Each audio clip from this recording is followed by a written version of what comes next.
வணக்கம். இன்றைய நாளில் தமிழகத்தில் நிகழ்ந்த செய்திகளை தரும் தொகுப்பு இது திண்ணை டு சென்னை.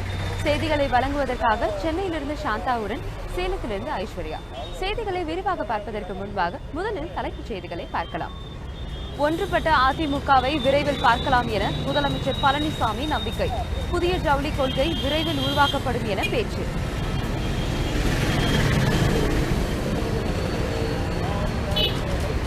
இணையம் துறைமுகம் தொடர்பாக மீனவர்களுடன் விவாதிக்க தயார். மத்திய இணையமைச்சர் பொன் ராதாகிருஷ்ணன் பேட்டி.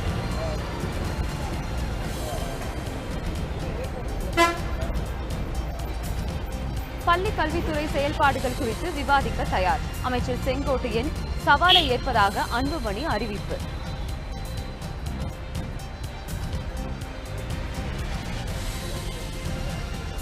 மாணவி வளர்மதி மீதான குண்டர் சட்டத்தை ரத்து செய்ய கோரும் வழக்கு. தமிழக அரசு பதிலளிக்க சென்னை உயர்நீதிமன்றம் உத்தரவு.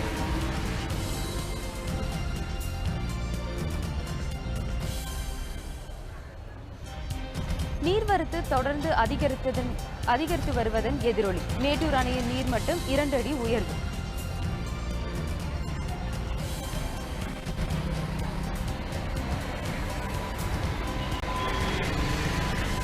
தமிழகத்தில் ஓரிரு இடங்களில் இடியுடன் கூடிய மழைக்கு வாய்ப்பு. சென்னை வானிலை ஆய்வு மையம் தகவல்.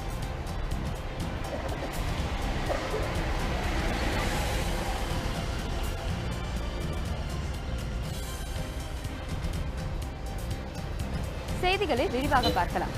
3வது தேசிய கைத்தறி தின விழாவையொட்டி நெசவாளர்களுக்கு விருதுகள் வழங்கும் விழா முதலமைச்சர் எடப்பாடி பழனிசாமி தலைமையில் இன்று சென்னையில் நடைபெற்றது. சென்னை காலவராயன் அரங்கத்தில் நடைபெற்ற இந்த விழாவில் முதலமைச்சர் எடப்பாடி பழனிசாமி, தலைமை செயலாளர் கிரிஜா வைத்தியநாதன், கைத்தறி அமைச்சர் OS மணியன், அமைச்சர்கள் ஜெயக்குமார், வெல்லமண்டி நடராஜன், RP உதயகுமார் உள்ளிட்ட பலரும் கலந்து கொண்டனர். விழாவின் போது பேசிய முதலமைச்சர் பழனிசாமி, நெசவாளர்கள் நாட்டுக்கு மிக முக்கியம் என்றும், மாநிலத்தில் விவசாயத்திற்கு அடுத்தபடியாக நெசவு தொழில்தான் ஆயிரக்கணக்கான பொதுமக்களால் மேற்கொள்ளப்பட்டு வருவதாகவும் குறிப்பிட்டார்.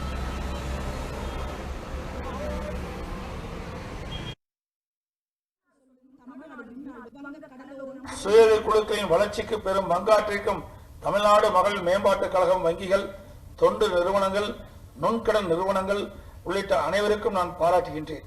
இந்த தருணத்தில் தமிழ்நாட்டின் சுய உதவி குழுக்களைச் சேர்ந்த பெண்கள் தாங்கள் வாங்கிய வங்கி கடனை தவணை தவறாமல் திருப்பிச் செலுத்தி வருகின்றார்கள் என்பதை சுட்டிக்காட்டி விளைகின்றேன்.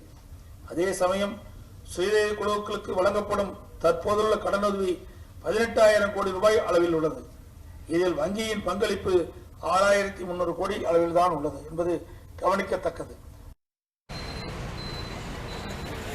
பள்ளி கல்வித்துறையை விமர்சித்து பேசுபவர்கள் தன்னுடன் ஒரே மேடையில் விவாதிக்க தயாரா என்று அமைச்சர் செங்கோட்டையன் சவால் விடுத்துள்ளார். சென்னையில் நடைபெற்ற நிகழ்ச்சி ஒன்றில் கலந்து கொண்ட பின் செய்தியாளர்களை சந்தித்த பள்ளி கல்வித்துறை அமைச்சர் செங்கோட்டையன், தற்போது பள்ளி கல்வித்துறையை விமர்சித்து சிலர் பேசி வருவதாகவும், மேலும் சிலர் அறிக்கை விடுத்து வருவதாகவும் தெரிவித்தார். அவ்வாறு பேசுபவர்கள் என்னுடன் ஒரே மேடையில் நேருக்கு நேர் நின்று விவாதம் செய்ய தயாராக உள்ளனரா என்று சவால் விடுத்துள்ளார்.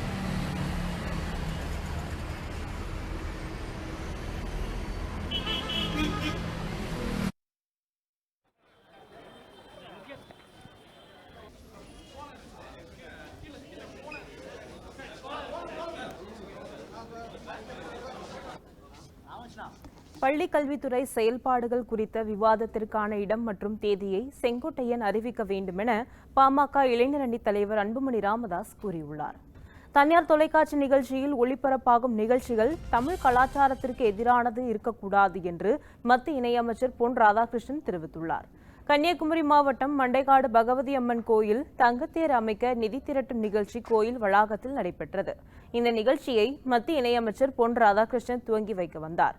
பின்னர் செய்தியாளர்களிடம் பேசிய அவர், மீனவர்களுக்கு அமைச்சரகம் அமைக்க வேண்டும் என்று தனக்கு விருப்பம் இருப்பதாகவும், அனைவரும் தனி அமைச்சரகம் கேட்பதால் மீனவர்களுக்கு தனி அமைச்சரகம் அமைக்க முடியாத சூழல் நீடிப்பதாகவும் அவர் குறிப்பிட்டார்.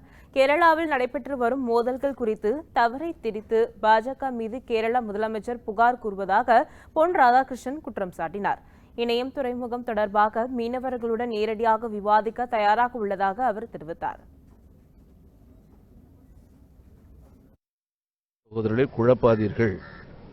பிரச்சனைகளோ நீங்கள் வந்து அவங்க சந்தேகத்தை தெளிவுபடுத்துறது தப்பு கிடையாது. பல தடவை பண்ணியிருக்குன்னு சொல்கிறேன்ல. உங்களுக்கு வேண்டாச்சுன்னா நீங்கள் வாங்க, நாம் உட்காருவோம், நாம் பேசுவோம், அதிகாரிகள்கிட்ட வந்து நீங்கள் விளக்கம் நிச்சயமா ஒரு தடவை நம்ம பண்ணியிருக்கிறோம். இணையதளத்திலிருந்து அமைச்சர்களின் விவரங்கள் நீக்கப்பட்ட விவகாரத்தில் 2 வாரத்திற்குள் விளக்கமளிக்க வேண்டுமென தமிழக அரசுக்கு சென்னை உயர்நீதிமன்றம் உத்தரவிட்டுள்ளது. அண்மையில் தமது ரசிகர்களுக்காக ட்விட்டர் பதிவை வெளியிட்டிருந்த கமல் ஊழல் குறித்த புகார்களை அமைச்சர்களுக்கு அனுப்புமாறு கேட்டுக் கொண்டிருந்தார். இதையடுத்து அதிகாரப்பூர்வ இணையதளத்தில் இருந்து முதலமைச்சர் உட்பட அமைச்சர்களின் தொடர்பு தகவல்கள் நீக்கப்பட்டன. இதுகுறித்து சென்னை உயர்நீதிமன்றத்தில் வழக்கு தொடரப்பட்டது.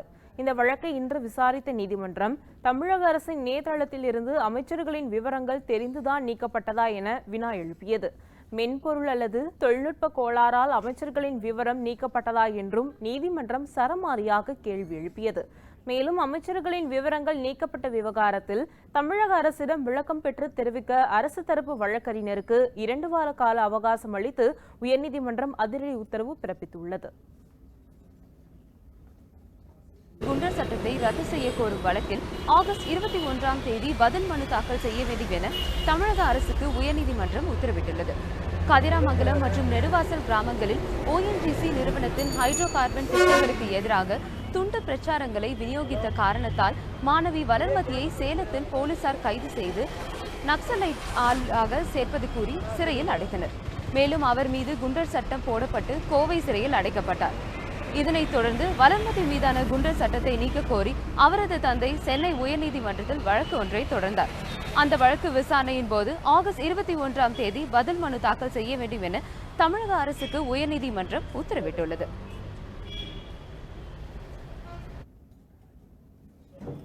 மருத்துவக் கல்லூரிகளில் இருதய அறுவை சிகிச்சை செய்ய வசதிகளை மேம்படுத்த வேண்டுமென தமிழக அரசுக்கு உயர்நீதிமன்ற மதுரை கிளை உத்தரவிட்டுள்ளது.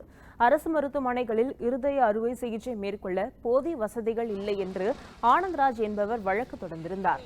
இந்த வழக்கு இன்று விசாரணைக்கு வந்தபோது தமிழகத்தில் உள்ள 22 அரசு மருத்துவமனை மருத்துவக் கல்லூரிகளில் இருதய அறுவை சிகிச்சை செய்யும் வசதிகளை மேம்படுத்த ஓராண்டிற்குள் நடவடிக்கை எடுக்க வேண்டும் என்று தமிழக அரசுக்கு சென்னை உயர்நீதிமன்ற மதுரை கிளை உத்தரவிட்டுள்ளது.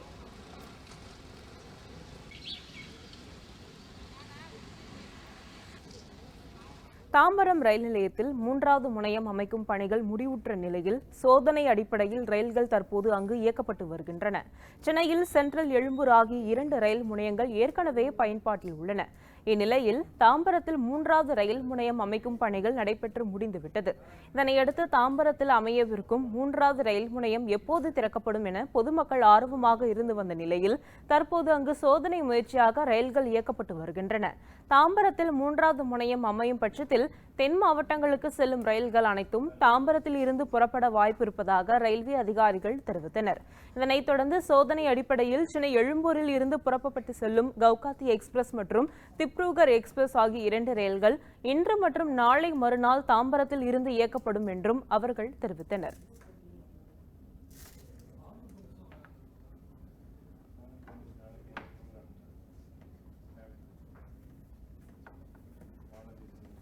BSc நர்சிங், BSc ரேடியாலஜி உள்ளிட்ட மருத்துவம் சார்ந்த அறிவியல் படிப்புகளுக்கான விண்ணப்ப விநியோகம் தொடங்கியது. தமிழகத்தில் அரசு மற்றும் தனியார் கல்லூரிகளில் மருத்துவம் சார்ந்த அறிவியல் படிப்பில் 8000க்கும் மேற்பட்ட இடங்கள் உள்ளன. இந்த படிப்பிற்கான மாணவர் சேர்க்கையை மருத்துவ கல்வி இயக்ககம் கலந்தாய்வு மூலம் நடத்துகிறது. இதன் அடிப்படையில் BSc நர்சிங், BSc ரேடியாலஜி மற்றும் இமேஜிங் டெக்னாலஜி மற்றும் மாற்றுத்திறனாளிகளுக்கான சிகிச்சை நிபுணர் உள்ளிட்ட படிப்புகளுக்கான இடங்கள் நிரப்பப்பட உள்ளன என்பது குறிப்பிடத்தக்கது. இதற்கான விண்ணப்ப விநியோகம் இன்று தொடங்கியது.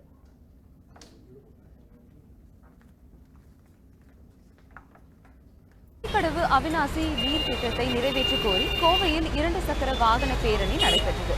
இந்த பேரணியில் ஆயிரக்கணக்கான விவசாயிகள் கலந்து கொண்டனர். கோவை மாவட்டம் காரமடை அடுத்த தாயனூரில் தமிழக விவசாயிகள் சங்கம் சார்பில் இந்த போராட்டம் நடைபெற்றது. அத்திக்கடவு அவிநாசி நீர் திட்டத்தை நிறைவேற்றாமல் காளிங்கராயன் அணையிலிருந்து நீரினை பம்ப் செய்து திட்டத்தை நிறைவேற்றப் போவதாக முதலமைச்சர் எடப்பாடி பழனிசாமி சமீபத்தில் அறிவித்தார். இதனை கண்டித்து முன்னாள் முதலமைச்சர் ஜெயலலிதா அறிவித்த திட்டத்தை நிறைவேற்ற வேண்டும் என்று பேரணியில் பங்கேற்றவர்கள் வலியுறுத்தினர். தாயனூரில் இருந்து துவங்கிய இப்பேரணியை மாநில தலைவர் SS ரங்கசாமி கொடியசைத்து தொடங்கி வைத்தார். சீலியனூர், தோளம்பாளையம் உட்பட 20 கிராமங்கள் வழியாக ஏறக்குறைய 60 கிலோமீட்டர் தூரம் பயணப்பட்டு காரமடை நகரில் பேரணி முடிவடைந்தது. இந்த பேரணியில் விவசாய சங்கத்துடன் அரசியல் கட்சியினர், பொதுநல அமைப்பினர் உட்பட ஆயிரக்கணக்கானோர் கலந்து கொண்டனர். அவனாசி திட்டத்தை மாற்று வழியிலே எடப்பாடி பழனிசாமி, முதலமைச்சர் எடப்பாடி பழனிசாமி அவர்கள் கொண்டு வர உத்தேசித்து வெளியிட்டுள்ளார். அதை கண்டித்து முன்னாள் முதலமைச்சர் ஜெயலலிதா அவர்கள் 3500 கோடியில கொடுத்த திட்டத்தை நிறைவேற்றும்படி அவரை கேட்டுக்கொள்கிறோம். அவர் இப்போது கொடுத்துள்ள காளிங்கராயன் வாய்க்கால் கீழே உள்ள ரொம்ப கீழே இருக்கு, அதாவது 300 அடி கீழே இருக்கு. வெள்ளிங்காடு 300 அடிக்கு மேலே இருக்கு. மேட்டூர் அணையின் நீர்மட்டம் 2 அடி உயர்ந்துள்ளதை அடுத்து அணைக்கான நீர்வரத்து தொடர்ந்து 7000 கன அடியாக நீடித்து வருகிறது. கேரளம் மற்றும் கர்நாடக வனப்பகுதிகளில் மழை பெய்து வருவதால் கர்நாடக அணைகளான கபினி மற்றும் KRS அணைகளுக்கு நீர்வரத்து அதிகரித்தது. இரு அணைகளில் இருந்தும் காவிரியில் கடந்த 10 நாட்களாக 10,000 கன அடி தண்ணீர் திறந்துவிடப்பட்டுள்ளது. அந்த நீர் மேட்டூர் அணையை அடைந்து வருவதால் அணையின் நீரிருப்பு தொடர்ந்து அதிகரித்து வருகிறது. கடந்த 1ஆம் தேதி மேட்டூர் அணையின் நீர்மட்டம் 38 அடியாகவும் நீர்வரத்து வினாடிக்கு 7000 கன அடியாக இருந்தது. தொடர்ந்து மேட்டூர் அணைக்கான நீர்வரத்து 7000 கன அடியாக நீடித்து வருவதால் ஒரு வாரத்தில் அணையின் நீரிருப்பு 2 அடி உயர்ந்தது. தற்போது அணையின் நீரிருப்பு 2.5 TMC உயர்ந்துள்ளது. அணைக்கான நீர்வரத்து தொடர்ந்து நீடித்து வருவதால் குடிநீருக்காக அணையில் இருந்து வினாடிக்கு 3000 கன அடி நீர் திறந்துவிடப்படுகிறது. தமிழகத்தில் ஓரிரு இடங்களில் இடியுடன் கூடிய மழை பெய்ய வாய்ப்புள்ளதாக வானிலை ஆய்வு மையம் தெரிவித்துள்ளது. தமிழகத்தின் வடக்கு கடலோர பகுதிகளில் இருந்து தெற்கு கன்னியாகுமரி வரை காற்றழுத்த தாழ்வு நிலையும் வெப்பசலனமும் தொடர்ந்து நீடித்து வருவதாக சென்னை வானிலை ஆய்வு மையம் அதிகாரிகள் தெரிவித்துள்ளனர். இதன் காரணமாக தமிழகத்தில் பரவலாக மழை பெய்ய வாய்ப்பு உள்ளதாக தெரிவிக்கப்பட்டுள்ளது. சென்னையை பொறுத்தவரை வானம் மேகமூட்டத்துடன் காணப்படும் என்றும் இரவு நேரங்களில் மழை பெய்ய வாய்ப்புள்ளதாகவும் சென்னை வானிலை ஆய்வு மையம் அறிவித்துள்ளது.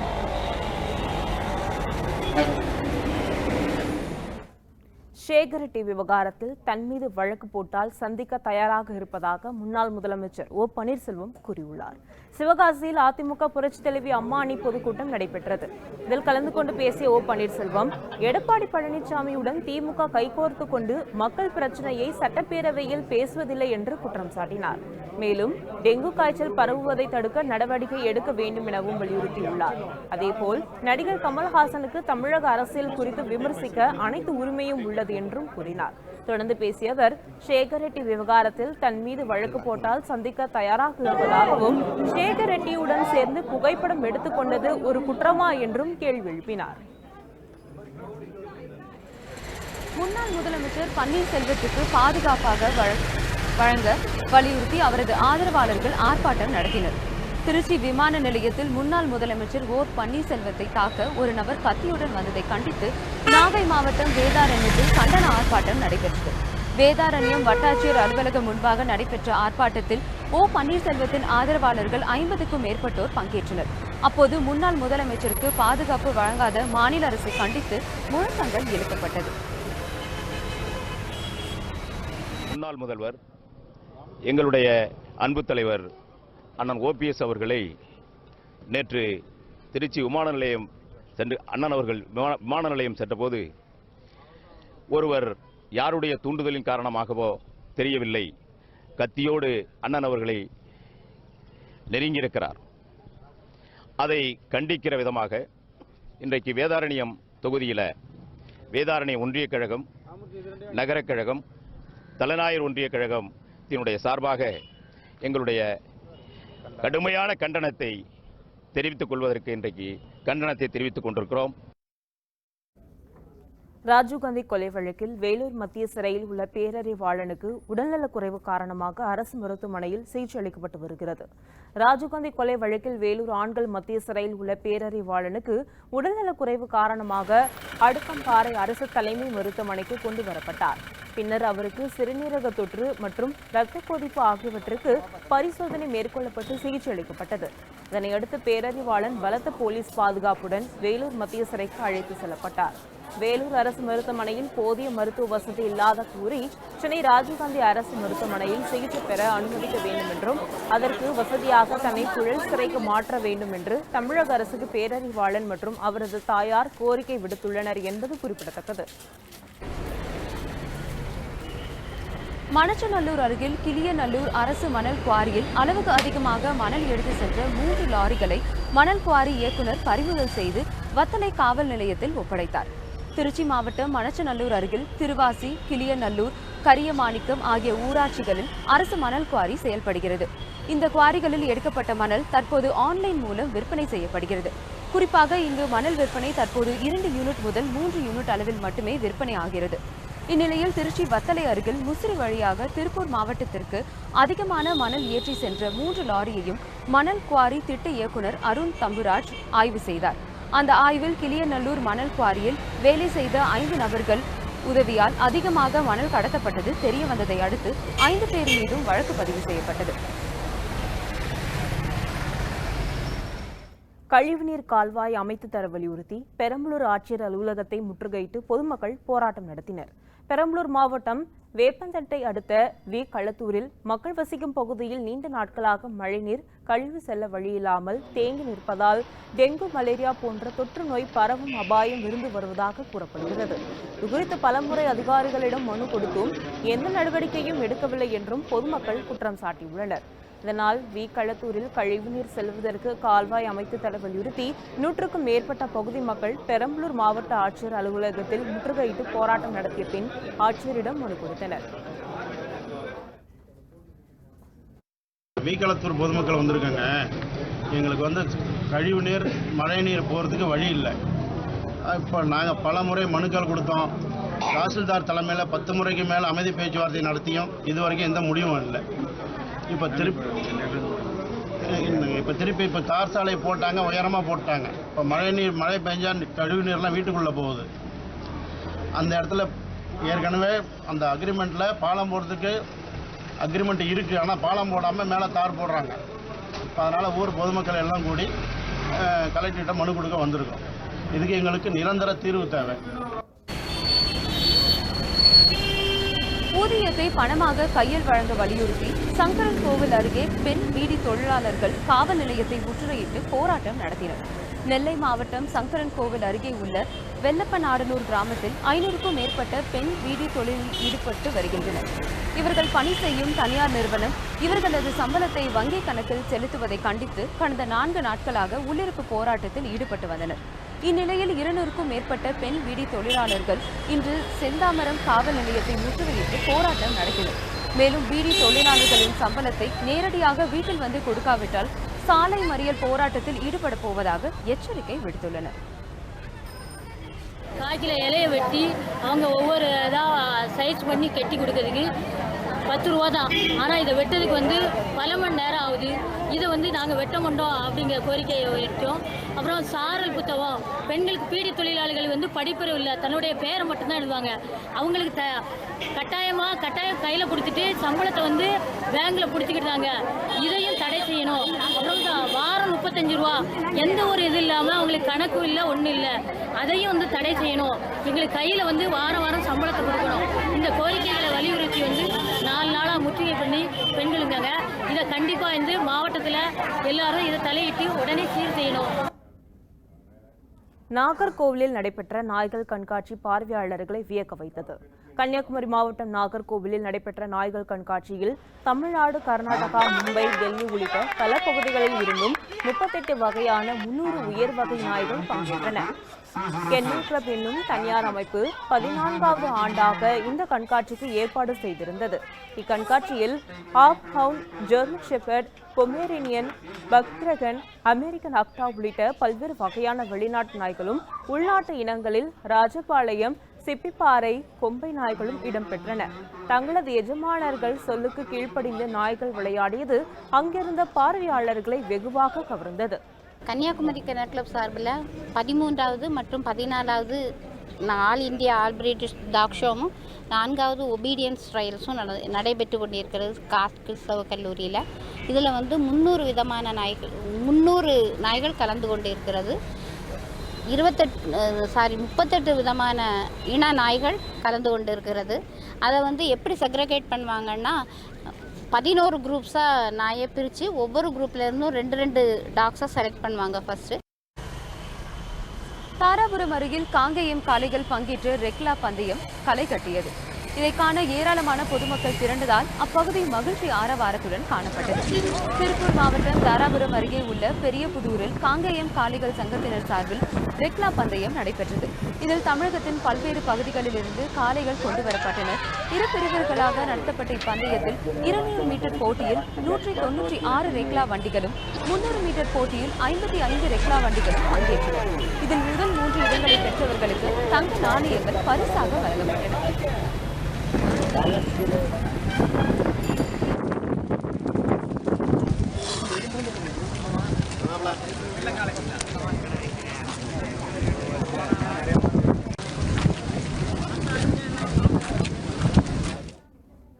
இத்துடன் திண்ணை டு சென்னை செய்தி தொகுப்பு நிறைவு பெறுகிறது. நடுநிலையான செய்திகளை முழுமையாக அறிந்து கொள்ள பயணிப்போம் காவிரி நியூஸ் தொலைக்காட்சியுடன். புதிய செய்திகளை அறிந்து கொள்ள kaverinews.tv என்ற இணையதளத்தை பார்க்கவும். நன்றி.